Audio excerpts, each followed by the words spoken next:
अस्सलाम वालेकुम। Standard 8 subject समाजी साइंस। तो इससे पहले के लेसन में मैंने आपको बताया था कि हमारा दूसरा लेसन का नाम है हमारे इर्द गिर्द क्या है। तो इसका पार्ट 1 में हमने क्या देखा था कि ज़मीन पर कितने कुर्रे हैं, और मैंने आपको बताया कि ज़मीन पर 4 कुर्रे हैं। उसके ऊपर से भी मैंने आपको बताया था कि ज़मीन पर कितने कुर्रे हैं। तो उस कुर्रे के अंदर हमने देखा था कुर्रे हिजरी कुर्रा और कुर्रे आप। अब आज हम देखेंगे पार्ट 2 के अंदर कि इसका दूसरा कुर्रा कुर्रे बाद। क्या देखेंगे हम? कुर्रे बाद। तो चलो हम देखेंगे कि कुर्रे बाद किसे कहते हैं।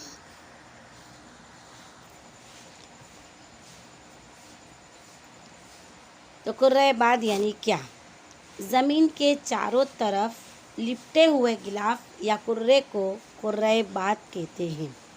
आपका सवाल आ सकता है कि कुर्रे बाद यानी क्या? इसको हम क्या कहते हैं? ज़मीन के चारों तरफ लिपटे हुए हवा के गिलाफ या कुर्रे को कुर्रे बाद कहते हैं। यानी कि हमारे एतराफ़ के अंदर जो हवा आई है उसे हम क्या कहेंगे? कुर्रे बाद। अब ये कुर्रा जो है तो सतह ज़मीन से तकरीबन 1600 किलोमीटर की ऊंचाई तक फैला हुआ है। कितने किलोमीटर? 1600। याद रहे, कुर्रे बाद कितने किलोमीटर ऊंचाई तक फैला हुआ है? 1600। अब खिजरी कुर्रा और कुर्रे आप के मानिंद भी यह कुर्रे बाद को देखा जा सकता नहीं है। कुर्रे बाद में मुख्तलिफ गैस होती है। पानी की भाप, धूल के ज़रात, साहिब साकिब, इसके अलावा नमकियाती ज़र्रात और बारीक हशरात शामिल हैं। ये फ़िज़ा बेरंग, बेबू, बास और शफ़ाफ़ है। इसका कोई रंग होता नहीं है ना, इसमें खुशबू होती है। फ़ज़ा में ठोस, सियाल और गैसी अज़्ज़ा शामिल है।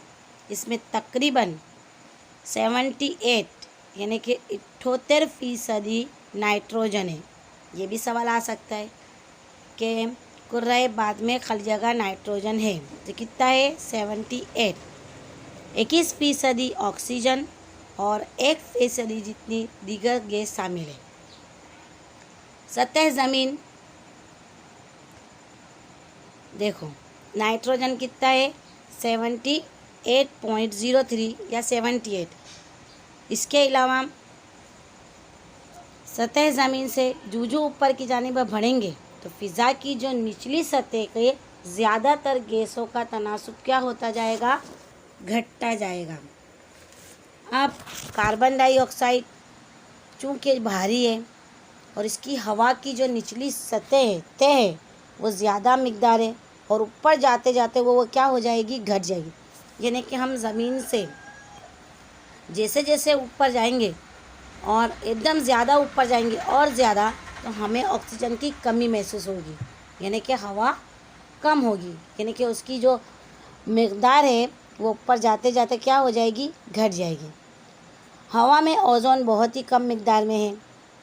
ये गैस सूरज की तेज़ बलाएँ बनफशी किरणों को जज़्ब करके ज़मीन को सूरज की शदीद गर्मी से बचाती है। अगर ये ना हो तो इससे बहुत ज़्यादा गर्मी होती है। आपको पता है कि ओज़ोन की परत आगे आपको आएगा 9 के अंदर, 10 के अंदर। तो ओज़ोन क्या है? ओज़ोन O3 जिसका ज़ाब्ता है O3 है।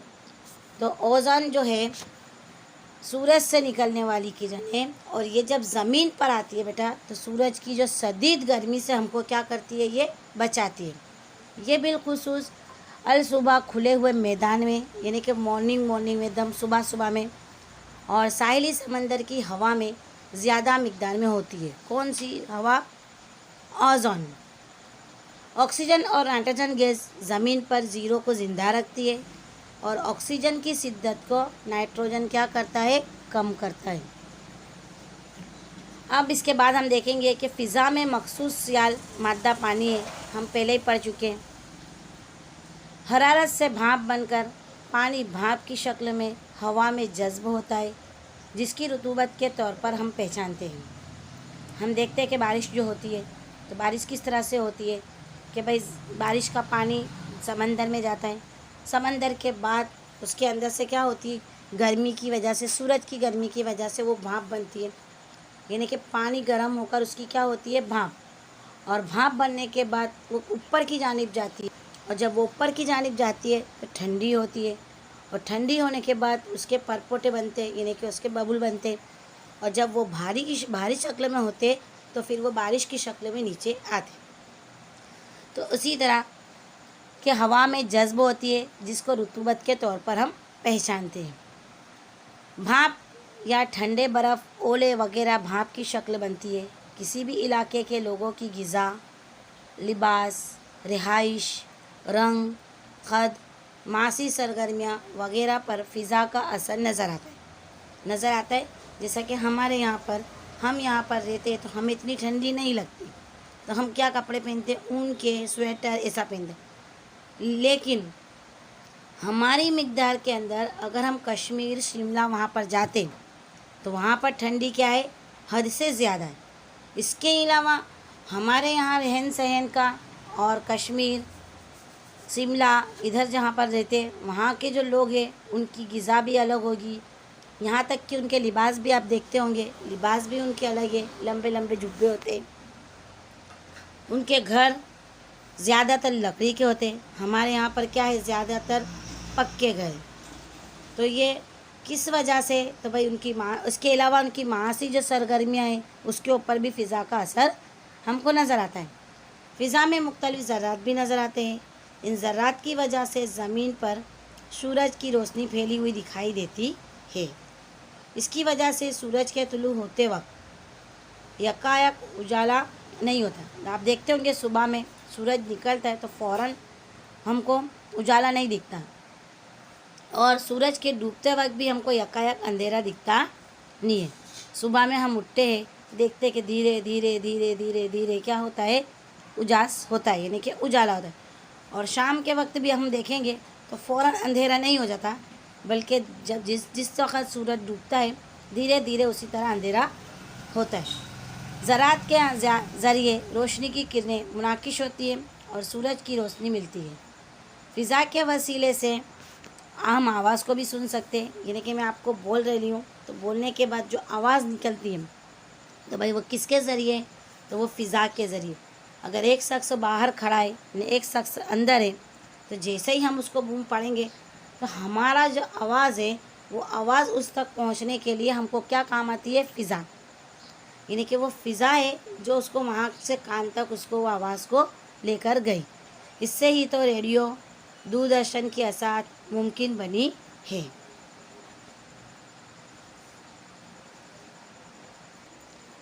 तो ये था हमारा कुर्रे बात। याद रहेगा आपको कि इससे पहले मैंने आपको बताया था, कुर्रे आप बताया था कि ज़मीन के 4 हिस्सों के ऊपर से 3 हिस्से जो है वो पानी है, और एक हिस्सा हमारा क्या है, अर्ज़ी है, यानी कि कुर्रे अर्ज़ या हिजरी कुर्रा, सॉरी कुर्रा आब है। हिजरी कुर्रा एक है और 3 क्या है, कुर्रा आब है। इसके बाद अभी हमने देखा कुर्रा बाद। तो ये कितनी किलोमीटर पर ऊंचाई तक फैला हुआ है, 1600 किलोमीटर की ऊंचाई तक फैला है। अब इसके अंदर नाइट्रोजन कितना है, गैस की दीगर गैस कितनी है, इसके अलावा ऑक्सीजन की फ़ीसदी कितनी है।